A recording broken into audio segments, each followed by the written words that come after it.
everyone, and welcome back. If you're new around here, my name is Megan, and today I'm gonna show you around my home. No, I'm not gonna give you a house tour, but instead I'm gonna show you several of the DIYs that I've made in the past couple years. But I've had so many questions about different things that popped up in the backgrounds of so many of my videos, and you guys were wondering, how did you do that? Or where did you get the stuff for this or for that? When I see something I want and I see the price tag and I realize that it's too expensive, my second thought is always, how can I make this myself? So you'll see a lot of projects around here, and I'm not gonna show you each of the steps, but I'm gonna try to show you how I made them and where I got the supplies, things like that, so you can maybe use some of these in your own home. Also, this video is sponsored by Mixtiles, and I'm so excited to be working with them. So before the wind picks up or another horse and buggy goes by, let's get into the house and I'll show you some of my projects.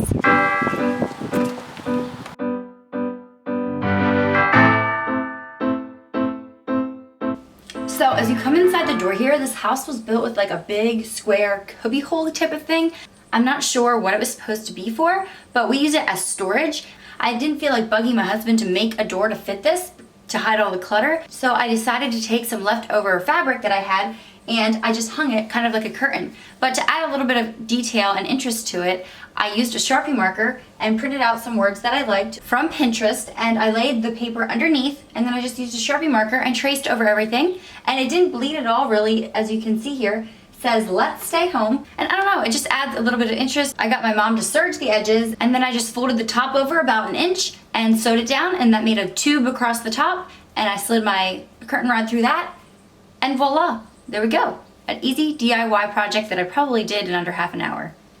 Also behind me here in my living room, you can see a beautiful piece of artwork on the wall, and actually it is a rug. This is not necessarily a DIY, just more of like a repurpose. I wanted something big and colorful to go on the wall here, and I had a rug flying around at home that wasn't really functioning well as a rug because it wasn't super sturdy. It kind of slid around. It was pretty thin. It's more like a throw type of rug. But I love the color and the print, and so I just looped it over a dowel rod, and there you go. I have a cheap piece of artwork that adds some texture and color to my living room. So if you find a rug that doesn't look like it's gonna function super well on your floor, it doesn't look like it's made for high traffic, or it seems a little flimsy, this might be another way to repurpose it. Super easy, super simple, and it's a great way to get a custom piece of artwork because probably everybody else is not going to be doing the same thing. And behind me here is the latest addition to my home. I'm so excited about it. I ordered these prints from Mixtiles, and there's nothing like them. I've never worked with anything like this before. So, funny story, my husband came home from work one day. He never really mentions about decor in the house. He doesn't really have an opinion, but he came home one day and he said, "Why don't we have any family pictures in our house?" He's like, "I find that so interesting when I go into other people's houses and I can see who is related to who and all that kind of thing."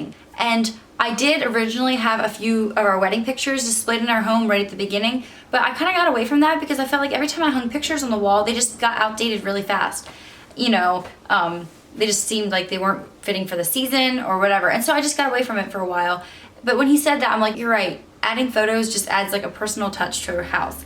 So I decided I'm gonna try it again. And we just had an amazing photo shoot when my son was born. So these pictures are very recent. I ordered them from Mixtiles. The process was super simple. You can actually like do it from your phone or your laptop.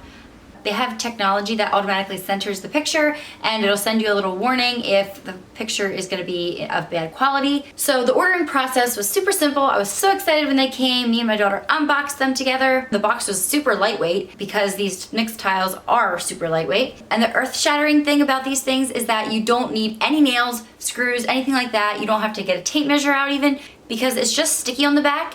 And if you put it on the wall and it's not straight or it's not centered, you just peel it right back off and eyeball it up and move it again. I did not use a tape measure for any of this because I knew I could move it quickly and easily if I didn't think that it looked centered. You can move them around on your wall, pull them up. It's not gonna harm the wall in any way.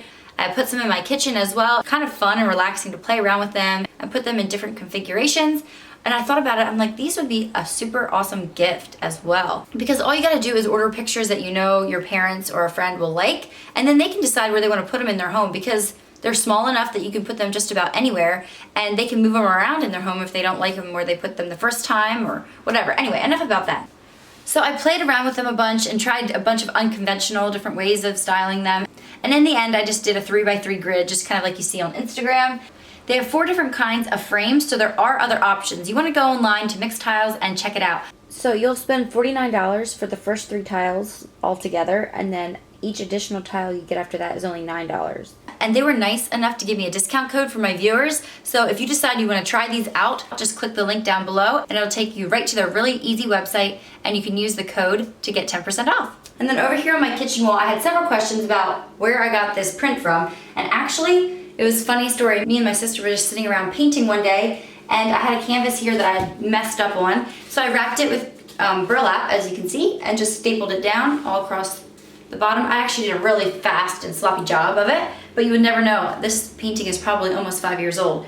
And then we just sat there dabbing paint, and I soaked the burlap completely in white paint first, and then I just dabbed on all the colors, and this is what it looks like in the end. It's definitely not perfect by any means, but I kind of like the aesthetic that it gives. I just dabbed everything on. I think I even used a Q-tip at one point instead of just a paintbrush. And yeah, we were just relaxing and having fun. I wasn't even trying to make anything that looked good. We were just painting for the fun of it. And who knew that I would have this in my kitchen 5 years later. It's crazy. The great thing about this is if you have a canvas that you don't really like anymore, just cover it up with, I use burlap. I'm assuming there's probably other fabrics you could use too, and you can start all over again. Also, I'll just quickly point out my giant wall calendar I have here in the kitchen. I made a whole video about it up here. You can click on that later if you'd like to watch it. And it is definitely my most functional DIY I've ever made. And I've used this thing so hard, I'll probably never do without a giant wall calendar again. It just makes my life so much more organized. And right here, I wanted to quickly show you my baby play gym that I made all by myself. You can spend a ton of money on these if you buy one off of Etsy, and that's totally fine if you do that route, but I actually made one really cheaply just from supplies I found at Amazon and Lowe's. So my husband made the wooden legs, and I sanded them down. If you hear my baby there, he's just playing in his crib, trying to juggle YouTube and mom life at the same time. And then for the toys, I actually got the beads, the hexagonal ones and the round ones. I got them all off of Amazon. I'll link them down below, as well as the wooden, I have 2 different sizes here of wooden rings. And it's completely safe for babies to chew on wood, although not on paint, which I did spray paint these. Also, the reason the beads are not falling the whole way down here is I just put a bead of hot glue right at the bottom, and so it can't slide down any further. So what I love about them is that they're really young. They just like to lay on their back and look at objects moving in front of their faces. But when your baby gets a little bit older, then you can just take off the wooden toys and you can put on those loud, rattly, rubbery cloth toys, you know, that you can buy at Target or wherever. And you can put those on this stand instead. All you need is a dowel rod, some wood for the legs, and then the rings, string, and beads. And you're done. Really simple. So there's just another little option. It was super fun to make, and it's way cheaper than actually buying one. And I love how it looks. It's both functional and pretty. So try that if you have a baby on the way. And down here in my basement, I want to show you 2 more DIYs. They're not actually really DIYs. They're more like repurposing and using what you have to create something else. The first one is my sewing desk here behind me. And I actually just took a table that I had originally bought that I thought was going to be our kitchen table. Hello, Megan. I should have known that it was going to be too small. Anyway, I now use it as my sewing table. It's nice and sturdy, but I had a cubicle in my bedroom before I got married and I didn't know what to do with it. I didn't really need it or want it anymore, and I just tipped it on its side and put it up against the wall on top of the table. And now it works to store all my sewing stuff and my crafting supplies, and I just really love it. And I didn't have to go out and buy a thing.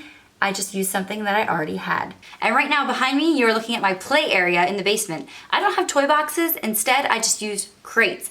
I had a bunch of these crates. I actually had an Amish man make them for me, spray painted them white, and then I just made seats for them. And as you can see here, it's super easy. I just grabbed some cheap plywood and I got some foam or thick batting, I'm not sure what you would call that, and I got upholstery fabric at, I believe, Hobby Lobby. I got 3 different prints that I thought coordinated really well, stretched it all around, stapled it down with a wood stapler, not a traditional stapler, and yeah, it works really well. You can have the kids sit on them to read books, and it also doubles as a lid where you can hide all the toys and junk underneath. Another option you could do is to turn the crates on their side and store books in them. I've done that as well. And then put the seat on top. You can pull a book out of the crate and then sit up on top to read it.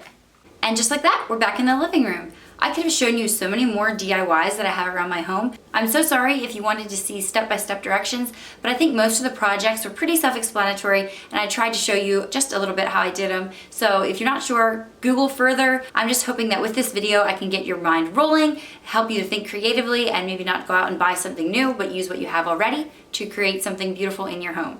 So thank you so much for watching. I can't wait to show you more projects that I have going on around the house here. So if you're not subscribed, you want to do that right now and hit the bell notification. Also, thank you to Mixtiles for sponsoring this video. Go ahead and check out that link down below and see if it's something you'd like to add to your home. I'll see you all next time. Bye.